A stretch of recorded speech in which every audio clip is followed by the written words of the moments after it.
अस्सलाम वालेकुम everyone. Today we will discuss section 3.9 which is iterations and loop. आज की क्लास में हम लोग डिस्कस करेंगे कि लूप्स क्या होते हैं, क्या पर्पस है इनका, क्या एडवांटेजेस हैं, हम उन्हें क्यों लिखते हैं, क्यों यूज कर रहे होते हैं। इसको हम लोग अपनी नोट से स्टार्ट कर लेते हैं। देखिए, फॉर एग्जांपल हम लोगों ने एक स्टेटमेंट प्रिंट करवानी है, हाय आई एम पाइथन। हमने इस स्टेटमेंट को 100 टाइम्स प्रिंट करवाना है, तो क्या हम लोग प्रिंट का फंक्शन 100 टाइम यूज करेंगे और उसके अंदर ये हम लोग स्टेटमेंट लिखते जाएंगे। ये कितना टाइम कंज्यूमिंग प्रोसेस है। तो इस चीज से बचने के लिए कि हमें बार बार प्रिंट की स्टेटमेंट लिखनी पड़े और उसके अंदर हम लोग ये इस स्टेटमेंट को प्रिंट करवाएं, हम लोग क्या करते हैं, इसकी जगह लूप को यूज कर लेते हैं। लूप क्या करता है कि जो स्टेटमेंट होगी इसको रिपीटेडली एग्जीक्यूट करेगा। जो हम लोगों ने रेंज स्पेसिफाई कर देंगे हम लोग, उसके अकॉर्डिंग वो उतने टाइम इस स्टेटमेंट को प्रिंट कर देगा। जैसे फॉर एग्जांपल हम लोगों ने रेंज सेट कर दिया 100, तो इस स्टेटमेंट को ऑटोमेटिकली 100 टाइम्स प्रिंट कर देगा। ठीक है, इससे क्या होगा कि हमारा टाइम सेव होगा, हमारी एफर्ट जो है वो सेव हो जाएगी। आइट्रेशन क्या होता है? आइट्रेशन का मतलब ये होता है कि जो सेट ऑफ इंस्ट्रक्शंस होती हैं, ठीक है, स्टेटमेंट्स होती हैं, उनको मल्टीपल टाइम एग्जीक्यूट करना, उनको रिपीट करना। Instead of writing the same code repeatedly, loops are used to execute the code automatically। के बजाय इसके कि हम लोग सेम कोड बार बार लिखें, जिससे हमारा टाइम बहुत ज़्यादा कंज्यूम होगा, हम लोग क्या करते हैं, लूप को यूज कर लेते हैं और लूप क्या करते हैं, ऑटोमेटिकली उस कोड को एग्जीक्यूट कर देते हैं। अब पाइथन क्या करता है, फॉर लूप को यूज कर रहा होता है इटरेशंस के लिए। बेसिकली हमारे पास थ्री टाइप्स होती हैं लूप की। First one is for loop, second one is while loop, third one is do while loop. तीनों का जो सेम पर्पस है, वो क्या सेम पर्पस है कि तीनों जो स्टेटमेंट्स होती हैं, ब्लॉक ऑफ कोड होता है, उसको मल्टीपल टाइम एग्जीक्यूट करता है। इसका सिंटैक्स डिफरेंट होता है। सबसे पहले हम लोग डिस्कस कर लेते हैं फॉर लूप को। फॉर लूप का क्या पर्पस होता है कि वो ब्लॉक ऑफ कोड को रिपीटेडली एग्जीक्यूट कर रहा होता है, उसको रन कर रहा होता है। जो हम लोगों ने रेंज स्पेसिफाई कर दी है उसके अकॉर्डिंग वो उसको एग्जीक्यूट करेगा। इसका सिंटैक्स क्या होता है? इसका सिंटैक्स ये होता है कि सबसे पहले हमें फॉर कीवर्ड लिखना होता है, उसके बाद हम लोग वेरिएबल लिखते हैं जो कि इंडेक्स नंबर को शो कर रहा होता है, उसके बाद हम लोग रेंज लिखते हैं कि कितने टाइम जो आगे हम लोग स्टेटमेंट लिख रहे हैं उसको एग्जीक्यूट करवाना है। ठीक है, उसकी रेंज हम लोग यहाँ पे सेट कर देते हैं। जैसे फॉर एग्जांपल हम लोग यहाँ पे 5 लिख रहे हैं, तो इट्स मीन कि हमारा लूप 5 टाइम्स चलेगा। जब फर्स्ट टाइम लूप चलेगा तो आई की वैल्यू होगी 0, जब सेकेंड टाइम लूप चलेगा तो आई की वैल्यू हो जाएगी 1, जब थर्ड टाइम लूप चलेगा तो आई की वैल्यू हो जाएगी 2, जब फोर टाइम लूप चलेगा तो आई की वैल्यू 3, और जब फाइव टाइम लूप चलेगा तो आई की वैल्यू हो जाएगी 4। बेसिकली 0 से लेके 4 तक हमारा लूप चलेगा। 5 टाइम्स लूप नहीं चलेगा, जो 5 है उसके लिए लूप नहीं चलता।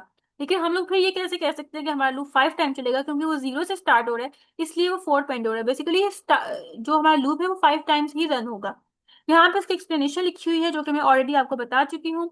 उसके बाद यहाँ पे आती है इंटेंडेड स्टेटमेंट। अब ये कौन सी स्टेटमेंट होती है? जैसे कि अगर आप यहाँ पे देखें, हमें यहाँ पे कॉलन ऐड करना होता है, उसके बाद जो हम स्टेटमेंट लिखते हैं उसको बोलते हैं इंडेंटेड स्टेटमेंट। ठीक है, अब ये स्टेटमेंट क्या चीज शो करती है, और ये बीच में हमने स्पेस क्यों दी है? ये स्पेस आपने मैंडेटरी देनी है, यहाँ पे स्पेस आनी चाहिए। इसी को हम लोग बोलते हैं इंडेंटेड स्टेटमेंट। मतलब ये जो स्टेटमेंट है इस फॉर लूप का पार्ट है। और ये जो हमारे पास कॉलन है, ये किस चीज को शो कर रहा है कि आगे एक स्टेटमेंट आएगी जो कि इसी फॉर लूप का पार्ट होगा। यहाँ पे अभी फॉर लूप खत्म नहीं हो गया, तो इसलिए हम लोगों ने यहाँ पे कॉलन ऐड किया। उसके बाद आगे हम लोग इसकी एग्जांपल देख लेते हैं। जैसे कि हमारे पास यहाँ पे एग्जांपल है कि फोर कीवर्ड यूज कर लिया, उसके बाद यहाँ पे हमारे पास इंडेक्स नंबर आ गया, उसकी रेंज 5 के, जो हमारा लूप है वो 5 टाइम्स रन होगा। और जैसे फर्स्ट टाइम रन होगा तो आई की वैल्यू होगी हमारे पास 0। ठीक है, प्रिंट हो जाएगा आई की वैल्यू, आई वेरिएबल है उसकी वैल्यू 0 होगी फर्स्ट टाइम, तो ये प्रिंट हो जाएगा। और उसके बाद जो कुछ हमने इन्वर्टेड कॉमास में लिखा हुआ है, जैसे कि हम लोगों ने लिखा है कंप्यूटर साइंस, और इस तरह से करके ये प्रिंट हो जाएगा। अब यहाँ पे एक वेरिएबल था, यहाँ पे स्टेटमेंट थी, इन दोनों को सेपरेट करने के लिए यहाँ पे हमें कोमा ऐड करना, ये सेंटेक्स आपने जरूर इसको ऐड करना होगा। और यहाँ पे जो स्पेस है ये आपने मस्ट देनी होगी, क्योंकि ये क्या है, ये इंडेंटेड स्टेटमेंट है। ठीक है, जब सेकेंड टाइम हमारा लूप चलेगा तो आई की वैल्यू 1 हो जाएगी। अब उसके बाद ये स्टेटमेंट प्रिंट होगी, अब आई की जगह यहाँ पे 1 आ जाएगा, और एज इट इज आगे जो स्टेटमेंट लिखी हुई है वो एग्जीक्यूट हो जाएगी। फिर जब थर्ड टाइम लूप चलेगा तो आई की वैल्यू 2 हो जाएगी, यहाँ पे आई की जगह 2 प्रिंट हो जाएगा, और इसी तरह से आगे फर्दर स्टेटमेंट प्रिंट होगी, जैसे कि आपको यहाँ पे आउटपुट नजर आ रही होगी।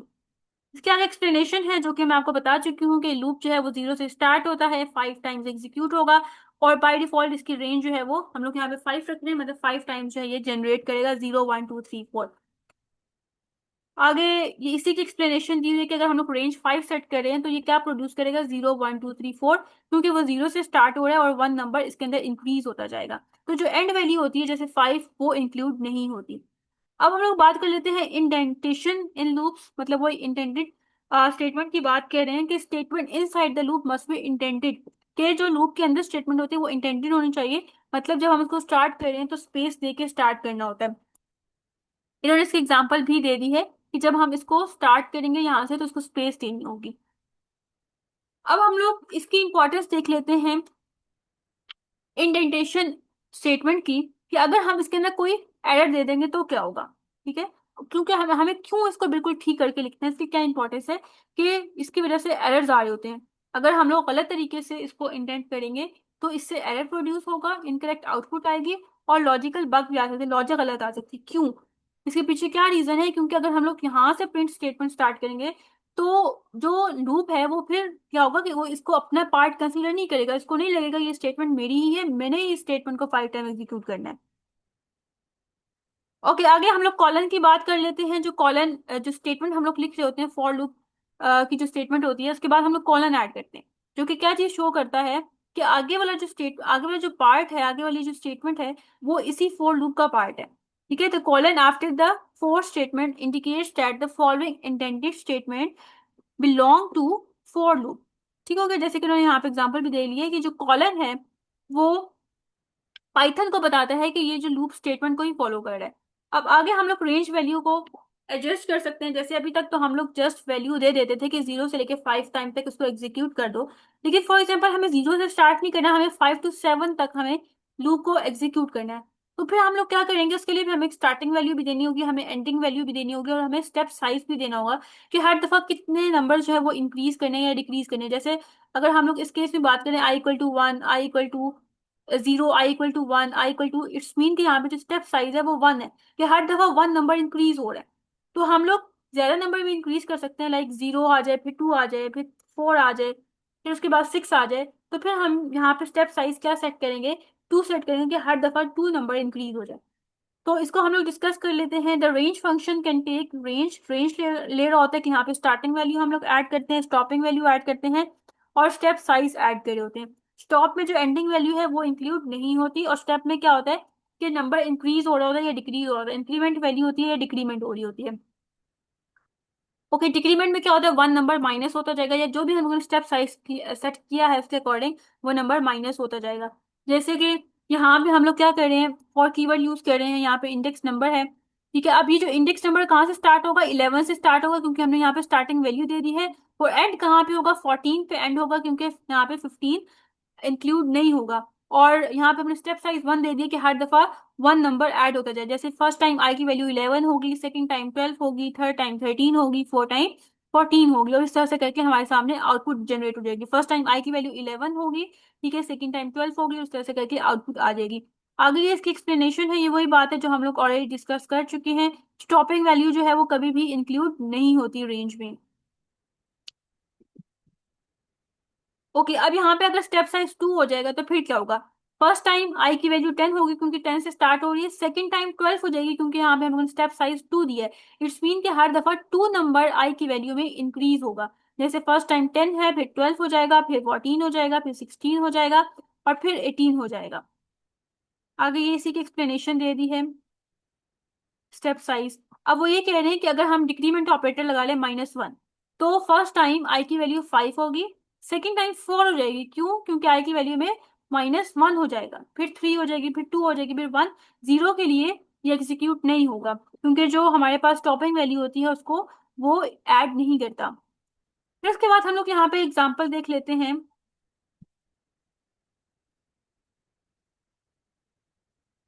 ओके, अब नेक्स्ट हमारे पास है सम ऑफ फर्स्ट 10 पॉजिटिव नंबर।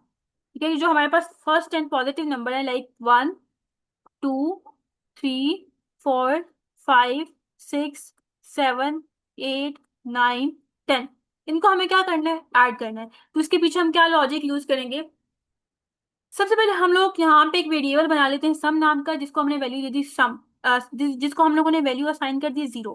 मतलब स्टार्टिंग में सम की वैल्यू 0 है क्योंकि अभी इसके अंदर कुछ भी ऐड नहीं हुआ। जैसे जैसे इसके अंदर नंबर्स के ऐड होते जाएंगे वैसे वैसे सम की वैल्यू चेंज होती जाएगी। ठीक है, लाइक जब फर्स्ट टाइम 1 नंबर इसके अंदर ऐड होगा तो सम की वैल्यू 1 हो जाएगी। फिर 2 नंबर ऐड हो जाएगा तो सम की वैल्यू 3 हो जाएगी। फिर 3 नंबर ऐड होगा तो सम की वैल्यू 6, इस तरह से करके इंक्रीज होता जाएगा। अब हम लोग यहाँ पे लूप यूज कर लेते हैं। लूप बेसिकली 10 टाइम्स चलेगा, क्यों? क्योंकि हमारे पास टोटल 10 नंबर है। तो अब हम लोग यहाँ पे लॉजिक ऐड करें कि जो सम की वैल्यू है उसको ऐड करना है, इसको ऐड करना है। अब ये क्या है? i+1। इसको हम लोग ड्राई रन करेंगे तभी हमें समझ आएगी कि ये किस तरह से सोल्व होगा। देखिए स्टार्टिंग में सम की वैल्यू क्या है? 0। अब देखें जब फर्स्ट टाइम लूप चलेगा तो सम इक्वल टू, सम की वैल्यू 0 है। पहले हम लोग यहाँ पे कंडीशन लिख लेते हैं, सम प्लस i+1। ठीक है, ये हमारे पास स्टेटमेंट है, इसने 10 टाइम्स एग्जीक्यूट होना है। अब सम की वैल्यू तो 0 है, ठीक है, जैसे कि हम लोगों ने यहाँ पे 0 सेट कर दी है। प्लस आई की वैल्यू क्या है? जब फर्स्ट टाइम लूप चलेगा, जैसे कि हम लोग फर्स्ट आइट्रेशन करें, आई की वैल्यू हमारे पास क्या होगी? 0 होगी। तो यहाँ पे 0 आ जाएगा +1। तो ये 0+0+1 क्या हो जाएगा? 1 हो जाएगा। तो जब फर्स्ट टाइम लूप चला तो सम की वैल्यू हो गई 1। ठीक है, ये जो 1 नंबर है ये सम के अंदर ऐड हो गया। अब जब सेकेंड टाइम लूप चलेगा तो आई की वैल्यू क्या हो जाएगी? 2 हो जाएगी। ठीक है, सॉरी 1 हो जाएगी, क्योंकि यहाँ पे 0 थी, यहाँ पे 1 हो जाएगी।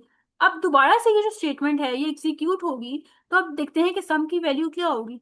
अब यहाँ पे सम की वैल्यू 0 नहीं है, बल्कि अब सम की वैल्यू चेंज हो गई फर्स्ट आइट्रेशन के बाद। तो अब यहाँ पे वैल्यू आएगी 1। फिर आगे प्लस है, अब आगे आई है। अब आई की वैल्यू क्या है? हमारे पास 1 है, क्योंकि अब सेकेंड आइट्रेशन चल रही है। तो यहाँ पे आई की वैल्यू 1 है, प्लस ये जो हम लोगों ने यहाँ पे खुद से 1 ऐड किया ये आ गया। तो अगर हम इन तीनों को ऐड करें तो यहाँ पे 3 आ जाएगा। तो अब सम की वैल्यू क्या हो गई है? 3 हो गई है। देखिए ये वाला नंबर और ये नंबर जब ऐड होगा तो क्या हो जाएगा? 3 आंसर आ जाएगा। ठीक हो गया, तो यहाँ पे ये 3 हो गया। अब उसके बाद थर्ड टाइम लूप चलेगा तो आई की वैल्यू क्या हो जाएगी? 1 नंबर इंक्रीज होके 2 हो जाएगी। ठीक है, दोबारा से ये जो स्टेटमेंट है ये एग्जीक्यूट होगी। तो अब इस स्टेटमेंट में क्या होगा? सम इक्वल टू सम की वैल्यू, अब सम की वैल्यू 3 हो गई है तो यहाँ पे 3 आएगा। अब यहाँ पे आई की वैल्यू हमने ऐड करनी है, तो आई की वैल्यू हमारे पास 2 है, 2+1 हो जाएगा। तो ये क्या बन गया? 3+2 और +1 6 हो गया। ठीक है, तो अब यहाँ पे सम की वैल्यू आ गई है 6। जैसे कि जब हम लोग, ये हमारे पास 3 नंबर बन गया था, 3 में जब हम लोग 3 ऐड करेंगे तो क्या बन जाएगा? 6 हो जाएगा। ठीक है, यहाँ तक हमारे पास जो है वो एडिशन हो गई है। अब उसके बाद हम लोग क्या करेंगे? दोबारा से लूप चलाएंगे, आई की वैल्यू हमारे पास हो जाएगी 3। ये हम लोग दोबारा से एग्जीक्यूट करेंगे तो सम की वैल्यू क्या हो जाएगी? इसके अंदर 4 ऐड होगा। तो अब उसके बाद हमारे पास आंसर आना चाहिए 10। जैसे कि हम लोग ये देखते हैं कि क्या हमारा आंसर 10 आ भी रहा है कि नहीं आ रहा। तो जैसे कि सम की वैल्यू 6 हो गई थी लास्ट टाइम पे, ये 6 आएगा। आई की वैल्यू 3 है, +1, तो 6+3 9, 9+1 10। तो देखें जब इसके अंदर यहाँ पे ये 4 ऐड होगा तो ये वैल्यू 10 आ जाएगी। तो इस तरह से करके हमारा लूप चल रहा है, जैसे जैसे करते जाएंगे 10 तक ये हमारा लूप चलेगा और जो लास्ट में हमारे पास आंसर आएगा वो आएगा 55। ठीक है, सब वैल्यूज को हम लोग ऐड करेंगे तो इसका आंसर आ जाएगा 55। तो हम लोगों ने यहाँ पे ये ड्राई रन किया है। अगर आपको कोई कोड समझ नहीं आ रहा तो इसका बेस्ट वे क्या होता है कि आप उसको ड्राई रन करो और देखो कि वो किस तरह से एग्जीक्यूट हो रहा है। लाइक जब फर्स्ट टाइम आई की वैल्यू 0 थी तो सम हमारे पास 1 आ गया। फिर जब आई की वैल्यू 1 हुई तो सम हमारे पास 3 आ गया। आप वैसे वैसे उन स्टेटमेंट्स को एग्जीक्यूट करते जाओ, उसको ड्राई रन करते जाओ, देखो कि क्या वो आंसर बन रहा है या नहीं बन रहा। फिर जैसे जैसे आपको हर स्टेटमेंट समझ आती जाएगी और लास्ट में समझ आ जाएगा कि किस तरह से ये आंसर 55 आया। अब उसके बाद हम लोगों ने कुछ करेक्टर्स को प्रिंट करवाना होगा, कैसे? लूप के थ्रू। तो अब हम लोगों ने एक ट्रायंगल जो है वो प्रिंट करवानी है असेंडिंग ऑर्डर में। जैसे कि ये हमारे सामने एक ट्रायंगल है, इसको हम लोग descending order, sorry ascending order में प्रिंट करवानी है। लाइक फर्स्ट टाइम एक करेक्टर होगा, सेकंड टाइम 2 हो जाएंगे, फिर थर्ड टाइम 3 करेक्टर आ जाएंगे, fourth time 4 character, 5 time 5 characters होंगे। करेक्टर यहाँ पे हम लोग प्लस यूज कर रहे हैं। अब हम लोग लूप को यूज करते हैं आई इन रेंज 5 के। जो हमारा लूप है वो 0 से लेके 4 टाइम्स तक चलेगा, मतलब टोटल 5 टाइम लूप चलेगा। जब फर्स्ट टाइम लूप चलेगा तो आई की वैल्यू होगी 0। ठीक है, 0+1 क्या होता है? 1 होता है। इट्स मीन कि इसका जो आंसर 1 आ रहा है इसको रिपीट करना है 1 टाइम। अब ये जो हमारे पास स्टैटिक है बेसिकली ये किसको शो करता है, ये रेपिटेशन को शो करता है, ये मल्टीप्लीकेशन को शो नहीं करता, ये रेपिटेशन को शो करता है कि ये जो हमारे पास करेक्टर है उसको वन टाइम रिपीट करना है या वन टाइम प्रिंट करना है, तो ये वन टाइम क्या करेगा, उस करेक्टर को प्रिंट कर देगा। अब आई की वैल्यू हो जाएगी हमारे पास वन, तो यहाँ पे जब सेकेंड टाइम हमारे पास लूप चल रहा है तो आई की वैल्यू हो गई है वन। अब यहाँ पे जो आई प्लस वन है तो ये वन प्लस वन टू हो जाएगा। इट्स मीन कि अब सेकेंड टाइम पे टू टाइम्स इस करेक्टर को प्रिंट करना है, तो यहाँ पे इसने टू टाइम्स इस करेक्टर को प्रिंट कर दिया। फिर थर्ड टाइम लूप चलेगा तो आई की वैल्यू टू हो जाएगी, two plus one three. It's mean कि अब इस करेक्टर को थ्री टाइम्स प्रिंट करना है, तो यहाँ पे थ्री टाइम प्रिंट करेगा। फिर उसके बाद दोबारा लूप चलेगा तो फोर टाइम प्रिंट करेगा, दोबारा से लूप चलेगा तो फाइव टाइम्स प्रिंट हो जाएगा। अब हम लोग इसी ट्रायंगल को डिसेंडिंग ऑर्डर में प्रिंट करेंगे, तो इसके लिए हम लोग क्या लॉजिक यूज करेंगे या क्या रेंज होगी हमारी फॉर लूप की, ये फाइव से स्टार्ट हो, जीरो पे एंड हो जाए और हर दफा जो आई की वैल्यू है उसमें वन नंबर माइनस होता जाए।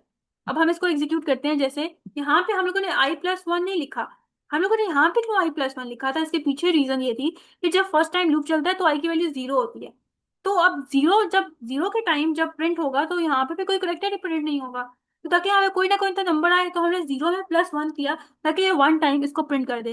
लेकिन क्योंकि अब यहाँ पे स्टार्टिंग वैल्यू फाइव है और फाइव टाइम्स ही प्रिंट करेगा, ठीक है, तो अब हम लोग को यहाँ पे वन लगाने की जरूरत नहीं पड़ी क्योंकि आई की वैल्यू फर्स्ट टाइम पे क्या होगी, फाइव होगी, ठीक है, जीरो नहीं होगी, फाइव होगी। तो इसलिए हम लोग क्या करेंगे, ये जो हमारे पास ऑपरेटर है इसको फाइव टाइम रिपीट करेंगे, फाइव टाइम प्रिंट करेंगे, तो यहाँ पे ये फाइव टाइम प्रिंट हो गया। फिर दोबारा लूप चलेगा, डिक्रीमेंट ऑपरेटर की वजह से आई की वैल्यू में वन नंबर माइनस हो जाएगा, तो फिर अब यहाँ पे आई की वैल्यू फोर हो जाएगी। तो सेकेंड टाइम ये फोर टाइम जो है वो क्या करेगा, इस ऑपरेटर को प्रिंट कर देगा, फिर थ्री टाइम, फिर टू टाइम, फिर वन टाइम। अब यहाँ पे हम लोगों ने जीरो एंडिंग वैल्यू या स्टॉपिंग वैल्यू जीरो थी, और यहाँ पे क्या होता है कि जो स्टॉपिंग वैल्यू होती है वो उसको उस टाइम पे वो इसको एग्जीक्यूट नहीं करता, ठीक हो गया, तो इसने वन टाइम तक इसको एग्जीक्यूट किया, अब आगे जो जीरो के लिए वो एग्जीक्यूट नहीं करेगा। तो इस तरह से करके हम लोग लूप को यूज करते हुए कोई भी काम रिपीटेडली करवा सकते हैं। और नेक्स्ट हमारे पास टॉपिक है लिस्ट का, इंशाल्लाह हम लोग नेक्स्ट क्लास में इसको डिस्कस करेंगे। आई होप तो आज का लेक्चर आपको समझ आया होगा। इन केस में भी कोई क्यूरी है तो आप कमेंट सेक्शन में पूछ सकते हैं।